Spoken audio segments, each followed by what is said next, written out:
Boa noite, irmãos. A paz e a graça do nosso Senhor Jesus Cristo. Vamos ministrar a palavra de Deus agora. Eu peço ao Senhor que Deus venha falar ao seu coração, em nome de Jesus.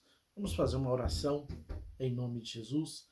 Senhor Deus Todo-Poderoso, estamos aqui reunidos para ouvir a Tua voz, ouvir a Tua palavra, Senhor. Fala ao nosso coração, Espírito Santo de Deus.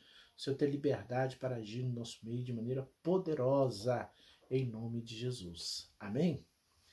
Gostaria de compartilhar com vocês a palavra de Deus que está no Evangelho de Mateus, capítulo 24, do versículo 1 até o versículo 14, em nome de Jesus. Esta palavra ela vai ser dividida em duas partes. Hoje nós vamos falar dessa primeira parte, semana que vem a gente vai falar da outra parte, que é do versículo 15 até o versículo 28. Mas nessa primeira parte, então, é Mateus 24, do verso 1 até o verso 14. Está escrito assim na palavra do Senhor. Tendo Jesus saído do templo, ia se retirando. Quando se aproximaram dele os seus discípulos, para lhe mostrar as construções do templo. Ele, porém, lhe disse: Não vedes tudo isso? Em verdade vos digo que não ficará aqui pedra sobre pedra que não seja derribada. No Monte das Oliveiras, achava-se Jesus assentado. Quando se aproximaram dele os discípulos, em particular, e lhe pediram: Dize-nos, quando sucederá estas coisas, e qual é o sinal haverá da tua vinda e da consumação do século? Ele lhe respondeu: Vede que ninguém vos engane. Porque virão muitos em meu nome, dizendo: Eu sou Cristo, e enganarão a muitos. E certamente ouvireis falar de guerras e rumores de guerra. Vede, não os assusteis, porque é necessário assim acontecer, mas não é o fim. Porquanto se levantará nação contra nação, reino contra reino, e haverá fome e terremotos em vários lugares. Porém, tudo isso é o princípio das dores. Então sereis atribulados e vos matarão. Sereis odiados de todas as nações por causa do meu nome. Nesse tempo, muitos hão de se escandalizar, trair e odiar uns aos outros. Levantar-se-ão muitos falsos profetas e enganarão a muitos. E por se multiplicar a iniquidade, o amor se esfriará de quase todos. Aquele, porém, que perseverar até o fim, esse será salvo.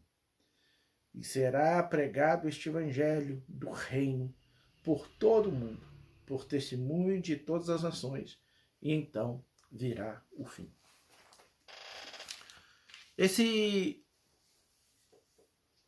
Essa parte da palavra de Deus, conhecida como o princípio das dores, Jesus está ali relatando os sinais que vão acontecer para a sua vinda.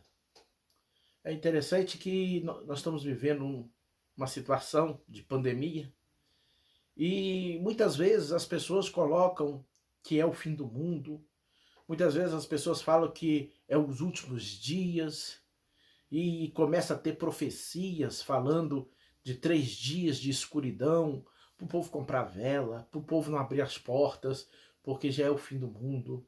Outros já profetizam que se você ler a sua Bíblia e achar um cabelinho de anjo, você estará protegido, você e sua casa, e assim vai. Mas, queridos, deixa eu me falar uma coisa.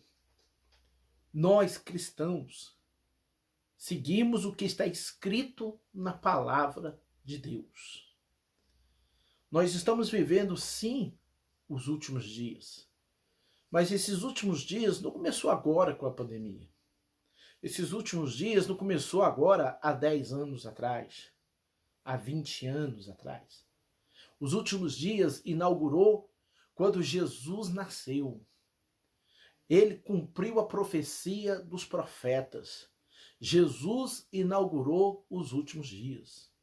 Em Atos dos Apóstolos, quando o Espírito Santo desce sobre a vida ali daqueles que o buscavam, daqueles que estavam ali obedecendo a palavra. O apóstolo Pedro, cheio do Espírito Santo, começa a pregar e ele vai dizer que o que estava acontecendo era o cumprimento do que foi dito pelo profeta Joel, que nos últimos dias o povo ia ser cheio do Espírito Santo.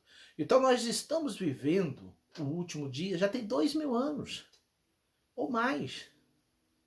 Agora, o que nós temos que entender, querido, é que os sinais sobre a vinda de Jesus vão aumentar a cada dia. E os sinais é para a gente ficar alerta. Os sinais não é para nos assustar, não. É para a gente ficar alerta. É como se fosse o farol do trânsito, o semáforo. Quando você está no verde, você passa. Quando está amarelo, é para você ficar alerta, mas ainda você pode passar. O vermelho é para parar. Então, os sinais são os símbolos da vinda de Jesus. O alerta da vinda de Jesus para buscar a sua igreja. Nós vemos aqui no versículo 1 e 2 que Jesus está conversando com os seus discípulos e diz a palavra assim que, tendo Jesus saído do templo, ia se retirando, quando se aproximaram dele os seus discípulos para lhe mostrar as construções do templo. E ele lhes disse: não vedes tudo isso?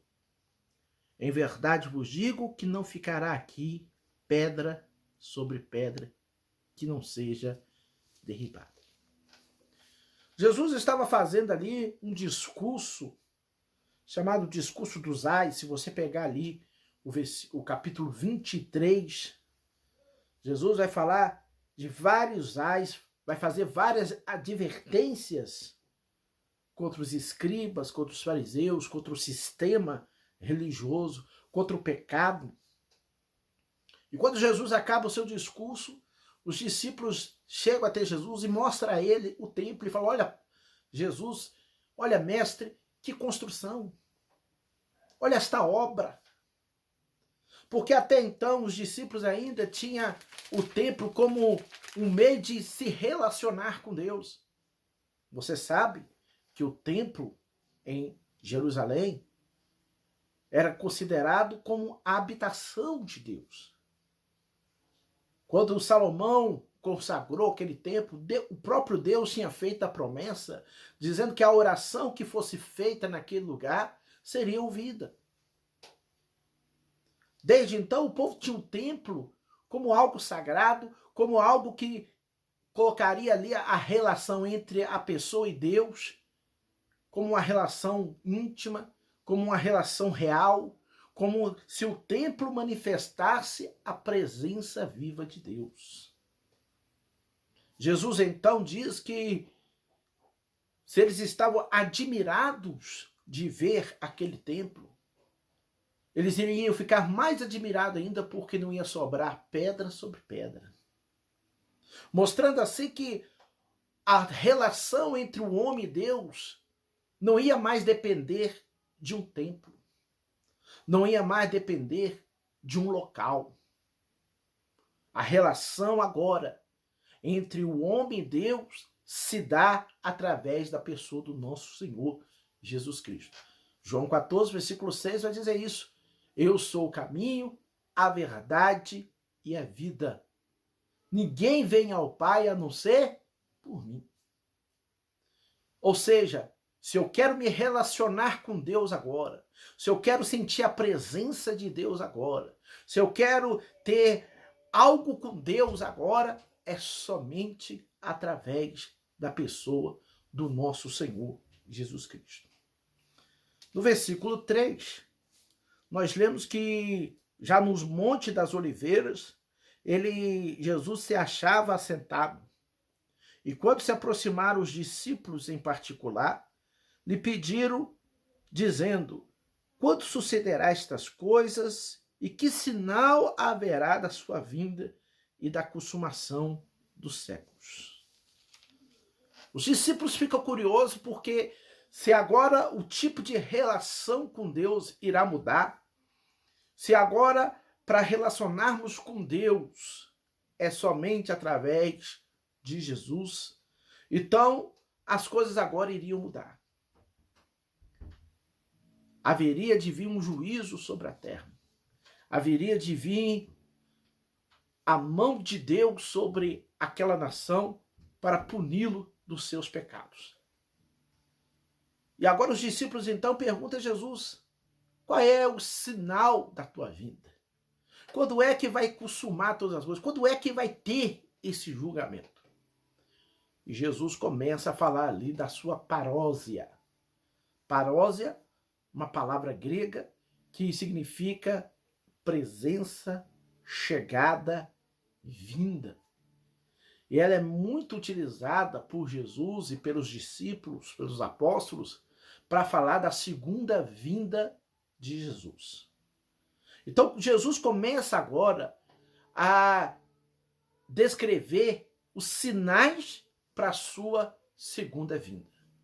Os sinais para a sua parousia, para a manifestação da sua presença, para a manifestação da sua vinda para julgar a terra, para julgar os homens. E então no versículo 4 e 5, Jesus vai dizer: e ele lhe respondeu: vede que ninguém vos engane, porque muitos virão em meu nome, dizendo eu sou Cristo, e enganarão a muitos. Jesus agora começa a descrever quais são os sinais, quais são os alertas para a segunda vinda dele.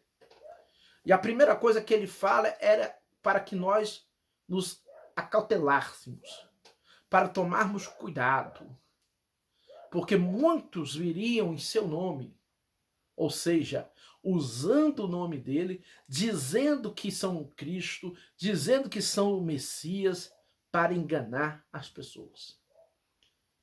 E desde a época de Jesus até hoje, muitos têm se levantado em todas as partes do mundo, dizendo que são Jesus, a reencarnação de Jesus, que é o Cristo, que é o Messias, que o povo tanto esperava.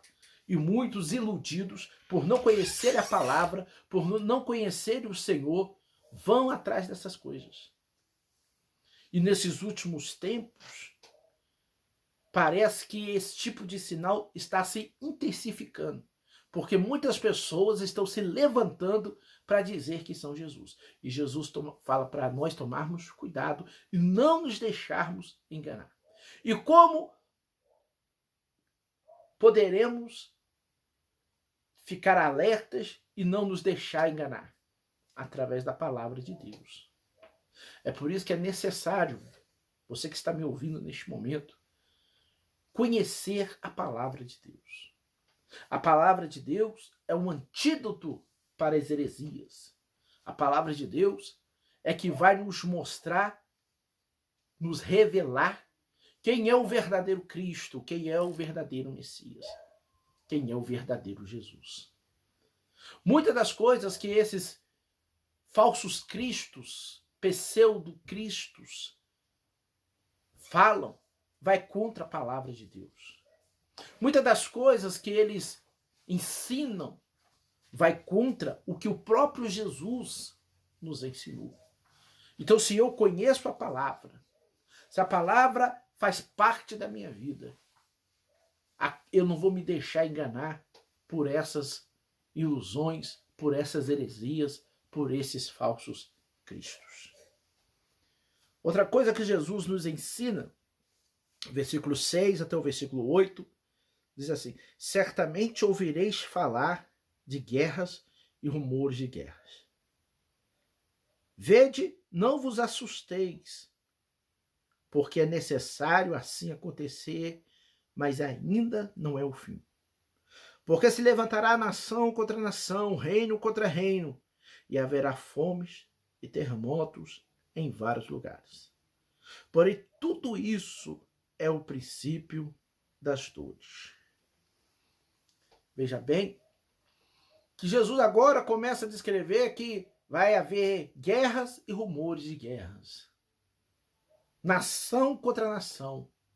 Morte, fome, terremoto. E tudo aquilo que a guerra traz. Doenças, pestes, sofrimento. Vai haver terremotos. Podemos incluir aí o tsunami. Podemos incluir aí vulcões entrando em erupção.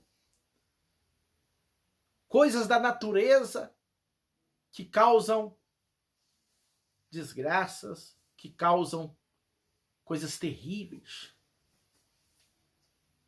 Agora, isso existe desde que o pecado entrou no mundo.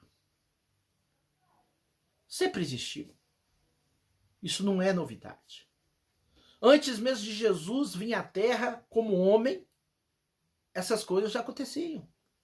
Quantas batalhas mesmo, quantas guerras Israel não enfrentou? Quantas nações não foram contra outras nações, fazendo impérios, dominando? Nós vemos então o Império Babilônico, o Império Medo-Persa, o Império Grego.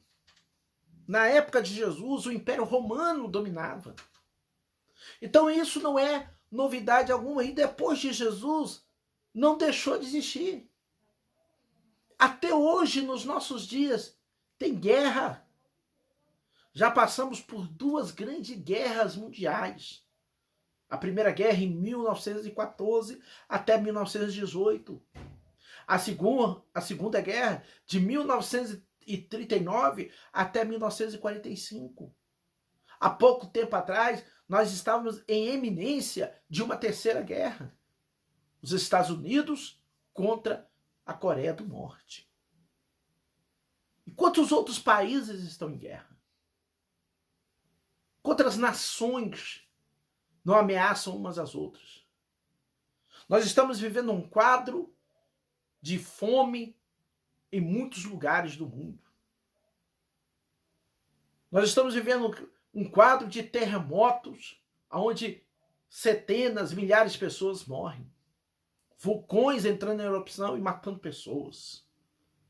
Estamos vivendo um quadro de pestes. Estamos agora vivendo a pandemia do coronavírus.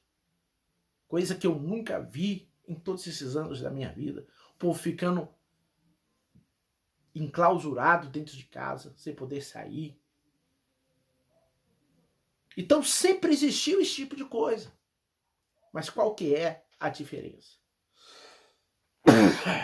Perdão. Qual que é a diferença? A diferença, queridos, é que esses sinais vão aumentar. Esses sinais vão ficar intensificados. A cada dia que estiver mais próxima a volta de Jesus, a cada dia que estiver mais próxima a vinda de Jesus, mais e mais esses sinais vão acontecer. Mais e mais essas coisas irão refletir na sociedade. É como se fosse uma onda que vai aumentando e se expandindo. Deixa eu tomar uma água aqui.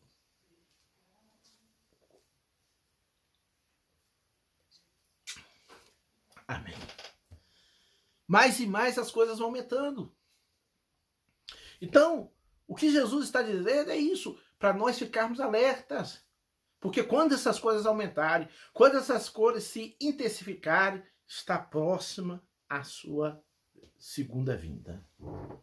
Ele continua dizendo aqui,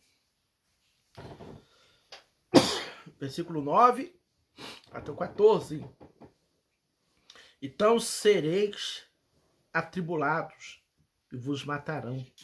Sereis odiados de todas as nações por causa do meu nome. Nesse tempo, muitos hão de se escandalizar, trair e odiar uns aos outros. Levantar-se-ão muitos falsos profetas e enganarão a muitos. E por se multiplicar a iniquidade, o amor se esfriará de quase todos. Aquele, porém, que perseverar até o fim, este será salvo. E será pregado este evangelho do reino por todo o mundo, para testemunho de todas as nações. E então virá o fim. Jesus, continuando na sua descrição da sua parósia, da sua segunda vinda, ele vai dizer então que o povo dele, os cristãos, seriam perseguidos. E vamos ver que desde quando Jesus foi assunto ao céu, a igreja foi perseguida. Desde que quando Jesus subiu, nós vamos ver o Império Romano matando os cristãos, os judeus matando os cristãos. Depois passa um período em que a igreja começa a cair numa apostasia. A igreja então começa agora a matar quem não era cristão. E aí surgem os muçulmanos.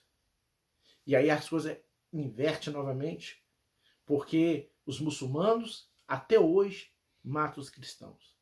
Vemos países comunistas como Cuba, como Coreia do Norte, como China, que matam os cristãos. Países que é proibido falar de Jesus, é proibido pregar Jesus. Vivemos hoje numa sociedade secularizada, aonde mesmo em países que têm liberdade de expressão, liberdade religiosa, como o nosso país, Brasil, falar de Jesus é algo ofensivo. Falar de Jesus para muitos é algo ridículo. Muitas pessoas propagam as suas ideias, propagam os seus hábitos errados. E se você for falar que aquilo está errado, se você for falar baseado na palavra de Deus, baseado nos ensinos que Jesus nos deixou, que está errado, eles te condenam, eles riem de você, eles zombam de você. Então a igreja está sendo perseguida. E essa perseguição não vai parar. Ela vai se intensificar. Pessoas que oram pedindo que Deus nos livre da perseguição. Eu quero falar algo para você. Deus não vai ouvir a sua oração. Porque se ele ouvir a sua oração, a palavra dele vai cair por terra. Deus não vai livrar a igreja dele da perseguição. Vai continuar perseguindo. Mas quando a perseguição aumentar de tal forma, e eu creio desta forma, Jesus virá buscar a sua igreja. Arrebatará a sua igreja. Quando a igreja estiver sofrendo e sendo perseguida de tal forma que não suporta mais. Jesus diz então que mesmo na perseguição, mesmo no sofrimento, mesmo na tribulação, não eram para deixarmos nos enganar pelos falsos profetas. Porque no meio da perseguição, irão levantar profetas dizendo que estão sendo usados por Deus para induzir as pessoas ao erro, induzir as pessoas ao engano, à idolatria, induzir as pessoas a abandonarem a palavra de Deus, a deixarem de crer em Cristo como está registrado na palavra de Deus. E a palavra de Deus diz que para não nos deixar ser enganado, nos remetendo novamente à palavra de Deus. Como é que eu reconheço o falso profeta? Como é? Quando eu julgo a sua profecia através da palavra. Em Mateus capítulo 15, Jesus vai dizer que conheceremos a árvore pelo fruto. Então, é necessário novamente que o povo de Deus seja conhecido como o povo do livro, o povo da Bíblia, que conheça a palavra, que viva a palavra. Jesus continua dizendo que por causa da perseguição, que por causa do sofrimento, por causa da maldade que vai crescer, o amor se esfriaria. Muitos, vendo o sofrimento, vendo a maldade crescer, vão começar a perder a fé. Vão dizer, onde está Deus que não vê isso tudo? Assim como está acontecendo hoje. Você não acha que muitas pessoas aí estão perdendo a fé porque estão vendo milhares e milhares de pessoas morrer com essa doença e se perguntam todos os dias aonde está Deus? Por que Deus não faz alguma coisa? Nós temos visto o amor de muitos cristãos se esfriar. Quando acabar essa pandemia, a igreja voltar, muitas igrejas vão voltar vazias. Porque muitos vão estar desviados. Muitos vão ter se afastado da fé. A palavra de Deus, ela nos diz que o amor se esfriaria. E por causa disso, muitos vão fazer trair os seus irmãos, enganar os seus irmãos, odiar os seus irmãos. A tribulação será como um refino do ouro. Ela vai revelar a sujeira. Quando você refina o ouro, você põe ali no cadinho, e esquenta aquele cadinho, e põe o ouro, e o ouro vai derreter, e as impurezas vão ficar por cima e elas vão ser retiradas. O que a tribulação vai fazer com a igreja, o que o sofrimento vai fazer com a igreja, é justamente isso. É revelar quem, na verdade, ama Jesus e tem fé verdadeira no Senhor Jesus e aqueles que, na verdade, não têm ou perderam a sua fé ou deixaram se enganar pelas ilusões deste mundo. É por isso que Jesus diz aqui no versículo 13 que aquele que perseverar até o fim será salvo. Ou seja, aquele que permanecer no amor, aquele que permanecer na palavra, aquele que permanecer em Cristo Jesus será salvo. E enquanto o sofrimento ataca, a tribulação ataca, o evangelho não deixa de ser pregado. Olha só. É como está acontecendo hoje. Nós não deixamos de pregar o evangelho porque as igrejas estão fechadas. Nós não deixamos de pregar o evangelho porque não podemos mais nos reunir. Graças a Deus, temos essa tecnologia, temos essa ferramenta, temos o YouTube, o Instagram, o Facebook, pastores e mais pastores têm feito lives, pastores e mais pastores têm feito estudo, pastores e mais pastores têm pregado, tem anunciado o evangelho através dessas ferramentas. O evangelho não está deixando de ser pregado. Assim como acontecerá quando Jesus estiver próximo da sua segunda vinda. Então, queridos, a mensagem para você nessa noite: não se desespere. O que está acontecendo é o que Jesus falou. E ele não nos alertou para fazer medo. Ele não nos alertou para apavorar o povo, para apavorar o nosso coração, não. Ele nos alertou para que quando acontecesse essas coisas, nós crêssemos que o que ele disse é verdade e podemos confiar mais, aumentar a nossa fé e seguir perseverando, porque o Senhor está chegando. Como diz aquele antigo hino, o rei está voltando. Aleluia. Ele vem nos buscar. Que o Senhor possa te abençoar nesse dia, em nome de Jesus. Amém? Vamos orar em nome do Senhor. Semana que vem a gente continua nesse mesmo tempo e aí nós vamos falar sobre a grande tribulação. Então, semana que vem, em nome de Jesus. Senhor Deus Todo-Poderoso, nós oramos ao Senhor e te pedimos, ó Pai. Abençoa a vida dos meus irmãos, abençoa a vida da igreja do Senhor Jesus Cristo na face da terra. Porque o que nós temos visto, meu Pai, são os sinais. Ainda não é o fim, meu Pai. Mas é simplesmente o princípio. Os sinais, o alerta de que a sua volta está próxima. Por isso, fortalece a fé dos meus irmãos. Não nos deixe desfalecer, meu Pai. Mas que a nossa confiança, o nosso temor, o nosso amor e a nossa fé pelo Senhor venha crescer cada dia mais e mais, em nome do Senhor Jesus. Amém? Que Deus abençoe a sua vida, que a mão do Senhor esteja sobre sua casa, sobre seus familiares, em nome de Jesus. Que Que o amor do Deus Pai, a graça do Deus Filho e a doce consolação do Espírito Santo de Deus venha estar hoje e sempre, em nome de Jesus. Amém.